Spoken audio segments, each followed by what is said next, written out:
نحمدہ ونصلی ونسلم علی رسولہ الکریم اما بعد فاعوذ باللہ من الشیطان الرجیم بسم اللہ الرحمن الرحیم۔ عید الفطر کا دن اللہ کی طرف سے انعام کا دن ہے اور عام معافی کا دن ہے۔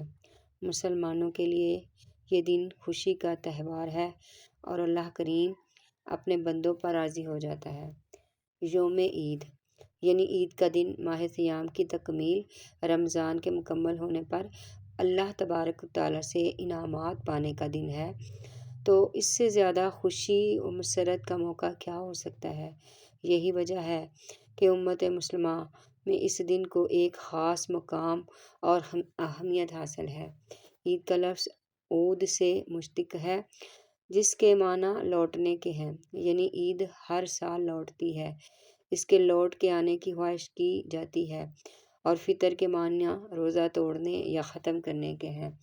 چونکہ عید الفطر کے روزوں کا سلسلہ ختم ہوتا ہے اور اس روز اللہ تعالیٰ بندوں کو عبادات رمضان کا ثواب عطا فرماتے ہیں، تو اسی مناسبت سے اسے عید الفطر قرار دیا گیا ہے۔ حضرت انس رضی اللہ تعالیٰ عنہ سے روایت ہے کہ اہل مدینہ 2 دن بطور تہوار مناتے اور ان میں کھیل تماشے کیا کرتے تھے۔ رسول کریم صلی اللہ تعالیٰ علیہ وسلم نے ان سے دریافت فرمایا، یہ 2 دن جو تم مناتے ہو، ان کی حقیقت اور حیثیت کیا ہے؟ تو انہوں نے کہا، ہم عہد جہالت میں یعنی اسلام سے پہلے یہ تہوار اسی طرح منایا کرتے تھے۔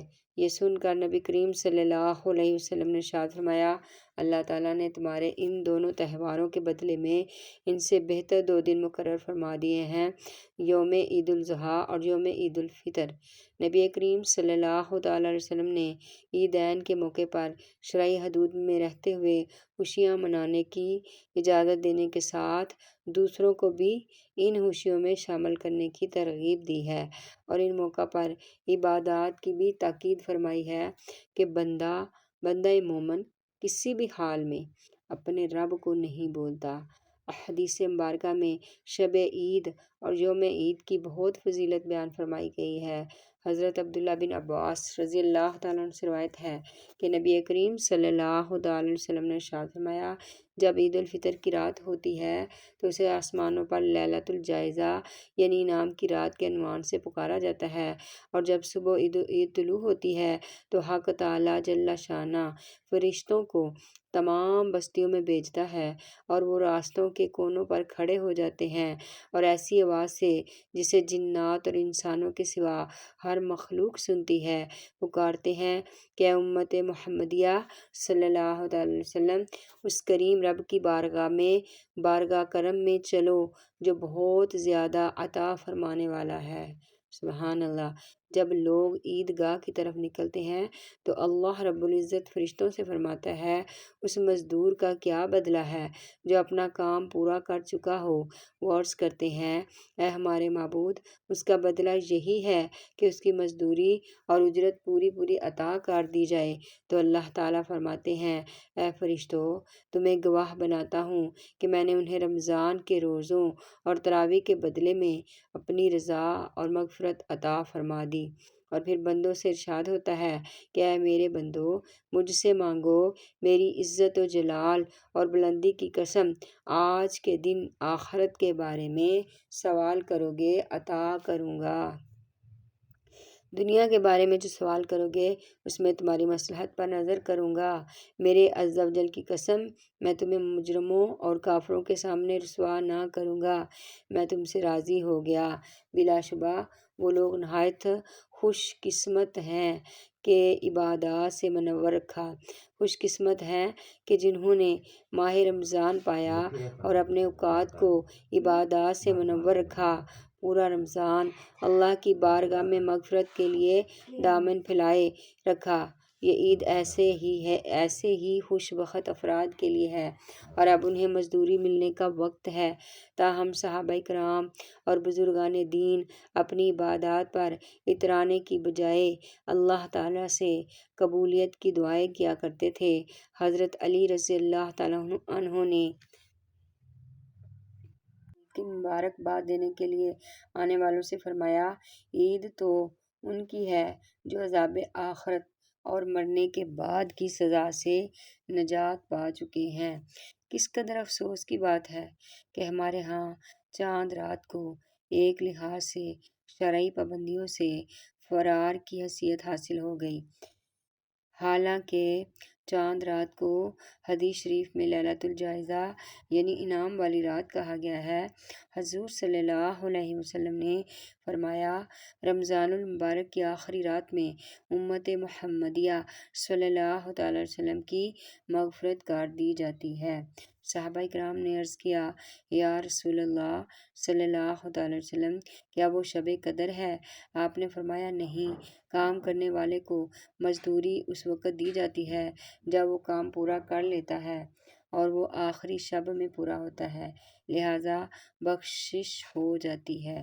جو لوگ پورے ماہ مقدس میں تقوی و پرہیزگاری کی راہ پر کاربند رہیں، ان میں سے بھی بہت سے اس رات لہو و لعب میں مشغول ہو کر اپنی ساری محنت غارت کر بیٹھتے ہیں۔ دراصل شیطان آزاد ہوتے ہی حلقے ہدیٰ کو تقوی و پرہیزگاری کے راستے سے ہٹا کر فسق و فجور کی طرف مائل کرنے کی کوشش میں لگ جاتا ہے، اور بدقسمتی سے بہت سے لوگ اس کے پرفریب جال میں پھنس جاتے ہیں۔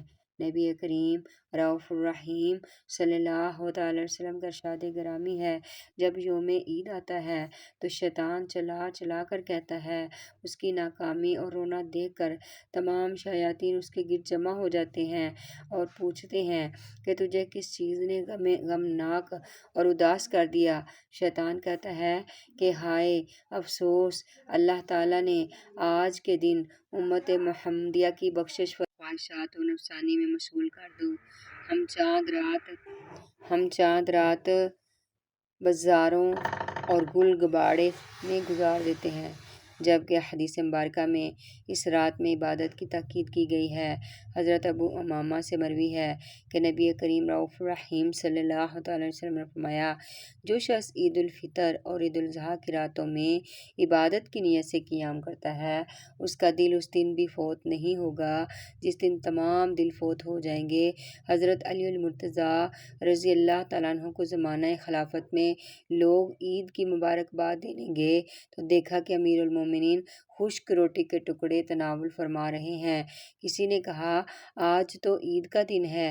یہ سن کر آپ نے ایک سرد آہ بھری اور فرمایا، جب دنیا میں ایسے بہت سے لوگ موجود ہیں جنہیں یہ ٹکڑے بھی میسر نہیں، تو ہمیں عید منانے کا حق کیوں کر حاصل ہے؟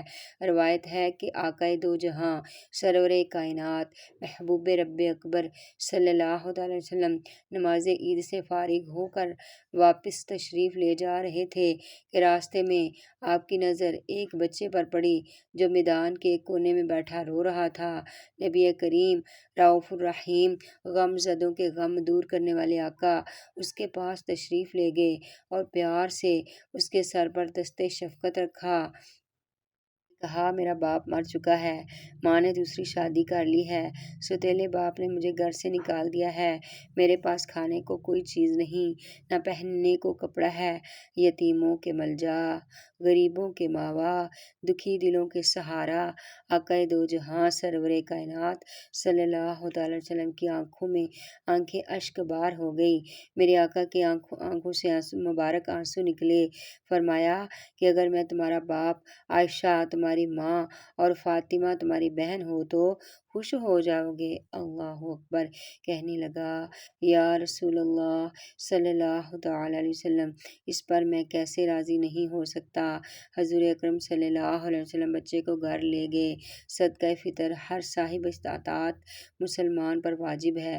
اس ضمن میں حضرت عبداللہ بن عباس سے روایت ہے کہ رسول اللہ صلی اللہ علیہ وسلم نے صدقہ فطر واجب کیا تاکہ روزہ لغو اور بیہودہ باتوں سے پاک ہو جائے اور مساکین کے لیے کھانے کا بندوبست بندوبست بھی ہو جائے۔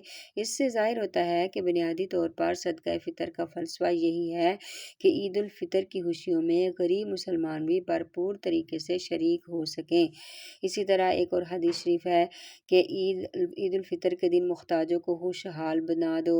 گویا کہ صدقہ فطر کبھی بھی دیا جا سکتا ہے، تاہم عام طور پر ماہ رمضان کے آخری دنوں میں ادا کیا جاتا ہے، جبکہ بہت سے لوگ نماز عید کے لیے جاتے ہوئے راہ میں بیٹھے بھکاریوں کو فطرانہ دیتے ہیں، جو کہ مناسب طریقہ نہیں۔ بہتر یہی ہے کہ عید سے قبل ہی فطرانہ ادا کر دیا جائے تاکہ ضرورت مند افراد بھی عید کی تیاری کر سکیں۔ عید الفطر کی خوشیاں نصیب فرمائے اور اس موقع پر غریب ناداروں کو بھی یاد رکھنے کی توفیق بخشے۔ اللہ کریم ہمارے پیارے ملک عزیز پاکستان کو تمام خطرات سے محفوظ رکھے اور صبح قیامت تک قائم و دائم رکھے، آمین۔